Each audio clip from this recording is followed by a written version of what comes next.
네, 이번 시간은 아드레날 크라이시스에 대해서 알아볼 텐데요. 자, 그렇죠. 전반적으로 설명을 드리고 마지막에는 치료 중심으로 설명을 드릴 텐데요. 자, 일단 이 용어 자체가 조금 낯선데요. 자, 이거는 부신 피질 기능 저하증이라고 생각을 하시면 되는데요. 자, 이게 그쵸, 조금 이제 심하게 나타났다. 중증 상태라고 생각을 하시면 됩니다. 자, 우리가 페리카달티스도 이게 이제 이퓨전이 심하게 차게 되면 이걸 우리가 따로 탐포네이드라는 말을 쓰잖아요. 그것처럼 그쵸, 생각해 주시면 되는 거고요. 자, 그러면 이거는 어떤 거랑 관련이 있냐면요. 특히나 콜티졸 결핍이랑 관련이 있습니다. 코티졸이라고 하는 거는 자, 우리가 스트레스 호르몬이잖아요. 그런데 스트레스 상황에서 적절하게 우리 몸이 이걸 대처를 못하는 거죠. 분비가 잘 안 돼서요. 그쵸? 자, 이게 그쵸. 굉장히 이제 심하게 오게 되면 결국에는 사망에도 이를 수가 있는 굉장히 이멀전시한 내과적 응급입니다. 그래서 빠른 치료가 그쵸, 대처가 필요한 그쵸, 상태인 거죠.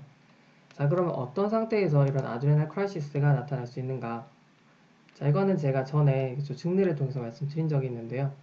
자, 장기적으로 스테로이드를 복용하게 되면요. 이게 우리 몸의 ACTH를 억제하게 되고요. 이게 부신피질 자극 호르몬이기 때문에 이게 계속 억압이 되게 되면요. 자연스럽게 우리 부신피질도 위축이 되게 됩니다. 아트로피가 일어나죠. 그러면 당연히 여기서 제대로 콜티졸이 분비를 못하고 있겠죠. 자, 그런데 스테로이드가 대신 이렇게 코티졸의 역할을 하고 있다가 이거를 갑자기 중단하게 되면 코티졸을 제대로 분비할 수 없는 우리 몸은 굉장히 당황스럽겠죠. 더군다나 이 상황에서 인펙션이나 서저리 같은 스트레스 상황인데 스트레스 호르몬이 제대로 분비가 안 된다? 난리가 나는 거죠. 그래서 그쵸, 이런 아드레날 크라이시스가 발생을 할 수 있는 겁니다. 더군다나 우리가 뇌하수체 기능 저하증 있죠. 여기서도 ACTH나 그리고 TSH 이런 게 완전히 그쵸, 이제 다운이 되는 거죠. 그런데 환자에서 만약에 우리가 그 코티졸보다 티록신을 먼저 투여하게 되면요. 이 티록신 자체가 그쵸, 메타볼리즘을 굉장히 활성시키는 호르몬이잖아요. 역시나 그쵸, 이렇게 코티졸을 먼저 교정하지도 않았는데 메타볼리즘을 확 올리게 되면요. 역시나 그쵸, 대응을 못하게 되면서 이런 아드레날 크라이시스가 또 초래될 수가 있는 겁니다. 자, 그러면 전반적으로 스트레스 상황, 그렇죠. 그러니까 뭔가 이게 제대로 분비가 안 되면 위크니스가 발생을 할 것 같고, 노지아 보미팅, 그리고 피버, 그리고 그렇죠. 앱도미널 페인 이런 것들이 다 발생을 할 수가 있는 겁니다. 자, 심하면 그쪽 의식 소실에서 사망까지 이를 수가 있고요. 또 전해질 이상이 우리가 보통 그쵸, 랩 검사를 하면 나올 수가 있는데요.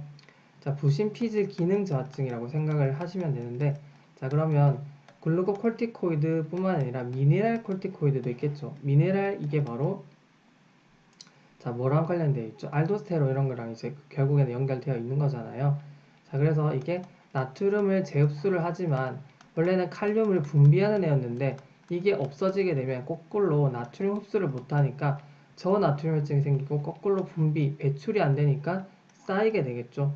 그쵸? 거기다가 이제 보통 코티졸이 하는 역할이 그쵸? 혈당을 높이는 그 호르몬이었는데 그게 안 되니까 저혈압과 저혈압 이런 것들이 생길 수가 있는 겁니다.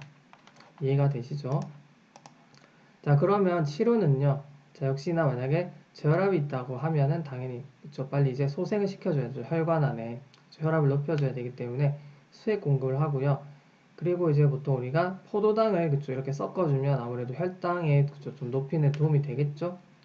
그리고 호르몬 보충이 이제 중요한데요. 자, 보시면 자, 하이드로콜티존을 쓰게 됩니다. 정맥으로 그쵸, 빨리 이제 볼러스로 처음에 100ml 정도 쓰게 되거든요.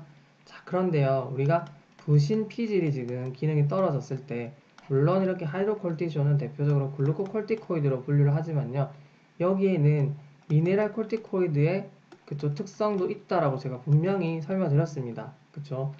자, 그러다 보면 우리가 보통 100ml를 이렇게 하루에 주게 되면요, 이 안에 들어있는 하이드로콜티손 안에 있는 미네랄 콜티코이드의 특성으로 커버가 되기 때문에요.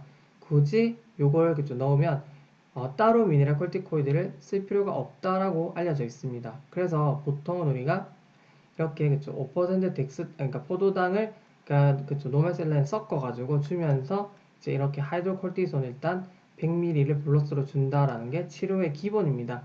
자, 그렇죠. 왜 미네랄 콜티코이드를 그쵸, 이렇게 굳이 안 적어주나요를 궁금해하실 수가 있어서 제가 설명을 드리는 겁니다. 이 하이드로콜티손 안에 그 활성이 들어있기 때문이고요.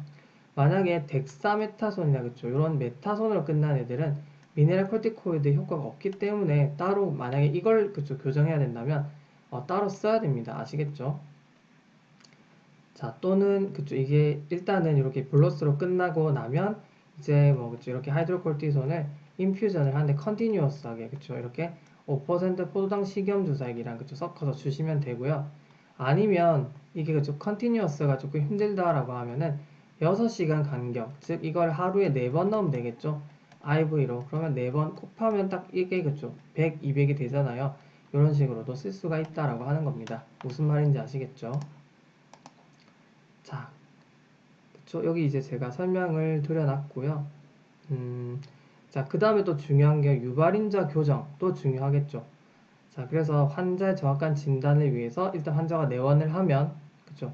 우선 응급 검사를 해봐야 되고요. 근데 또 치료가 지연되면 안 되니까 최대한 빠르게 그쵸. 혈액 채취를 하고 곧바로 치료를 시작해야 된다라고 하는 거죠. 자, 이렇게 이제 마무리할 거고요. 자, 잠깐만요. 뭔가 증례가, 없었네요. 네. 자, 그래서 기본은 이렇게 생각할 수 있으시겠죠? 네. 이렇게 마무리하겠습니다.